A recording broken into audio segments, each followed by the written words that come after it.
Laterite मृदा की विशेषताओं का वर्णन करें। लेटेराइट मृदा, ये जो शब्द है लेटेराइट, ये हिंदी भाषा का शब्द नहीं है। ये जो लेटेराइट है वो निकला हुआ है कहाँ से? वो ग्रीक भाषा के लेटर से बना निकला है, जिसका अर्थ होता है ईंट। क्या अर्थ होता है? ईंट।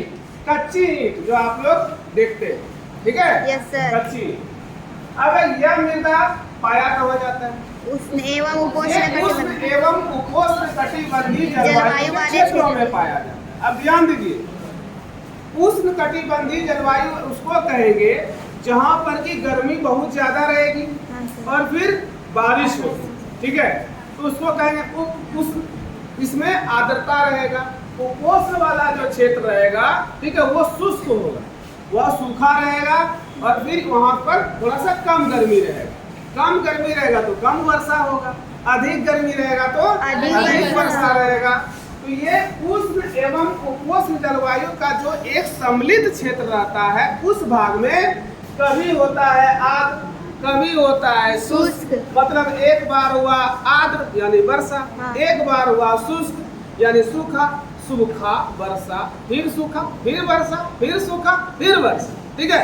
इस प्रकार से एक के बाद एक आने के कारण ऐसी मृदा का निर्माण होता है। कैसी मृदा का? लेटेराइट मृदा। इस मृदा के क्षेत्र में अत्यधिक वर्षा होने के कारण इतना अधिक वर्षा होता है कि ऊपर का जो ह्यूमस वगैरह रहता है, पोषक तत्व रहते हैं, अधिक वर्षा होने के कारण वो जमीन के नीचे चला जाता है। इस प्रक्रिया को कहते हैं निक्षालन, ठीक है? इसे हम लीचिंग भी कहते हैं इंग्लिश में। निक्षालन को लीचिंग कहते हैं। और जब ये पोषक तत्व मृदा के ऊपरी भाग से भीतर में चली जाती है तो मृदा कैसा हो जाता है? अनुपजाऊ। लेकिन ऐसा नहीं है कि इस मृदा में कुछ नहीं होगा। इस मृदा में चावल कम होगा, गेहूं कम होगा, है ना? कपास वगैरह कम होगा, लेकिन ये पोषक तत्व तो नीचे गए। अब ऐसे पेड़ पौधे जिसकी जड़ें गहरी होगी, जैसे कि कॉफी, काजू, चाय, कहवा, इसकी जड़ें थोड़ी गहरी होती है, तो वो वहां से पोषक तत्व क्या करेंगे? खींच लेंगे। तो ऐसे मृदा में ये मृदा अम्लीय प्रकार की होती है, ठीक है? ये अम्ल टाइप की होती है, इसलिए चाय और कॉफी उगाने के लिए यह मृदा अच्छी मानी जाती है। आगे देखते हैं। भारत के अधिकांशतः राज्य, महाराष्ट्र के पश्चिम घाट, उड़ीसा के कुछ भाग, बंगाल के कुछ भाग और उत्तरी पूर्वी राज्यों में यह मृदा पाई जाती है। अब आपको बताए थे कि इस मृदा में उष्ण और उपोष्ण प्रकार की जलवायु पाई जाती है।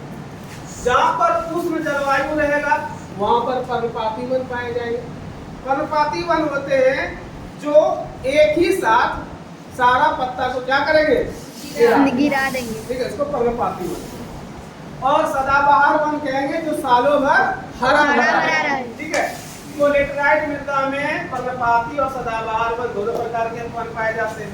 आप देखे थे कि बहुत अधिक वर्षा हुई थी ना बारिश, इसके कारण ह्यूमस कहाँ चला गया था? बहुत नीचे। तो ह्यूमस की क्या पाई जाती है? कमी पाई जाती है। अत्यधिक वर्षा के कारण अपरदन भी होगा, मिट्टी का कटाव होगा और भूमि निम्नीकरण मतलब मृदा की स्थिति खराब हो जाएगी, नहीं वो प्रदूषित हो जाएगी, या यूँ कहिए कि वो मृदा की क्वालिटी घट गई। भूमि निम्नीकरण का मतलब है कि मृदा का क्या हो गया? क्वालिटी घट गया। मृदा संरक्षण की अगर हम उचित प्रक्रिया अपनाएं, मृदा को उचित पोषक तत्व अगर हम दें, तो उस आधार पर कर्नाटक, तमिलनाडु, केरल राज्यों में चाय और कॉफी की काफी खेती की जाती है। आंध्र प्रदेश, तमिलनाडु एवं केरल में लाल लेटेराइट मृदा में वहाँ पर काजू की खेती होती है। तो आप ये पता करेंगे, है ना, कि इस प्रकार की मृदा में किस प्रकार की खेती की जाती है, कैसी जलवायु होती है, मृदा अम्लीय होता है, लेटेराइट मृदा अम्लीय है कि क्षारीय है, ठीक है ना? यहाँ पर इस मृदा में किस प्रकार के वन पाए जाते हैं। तो इस प्रकार से 10 पॉइंट से आप लोग पूरा कल याद करके आएंगे, ठीक है? Thank you.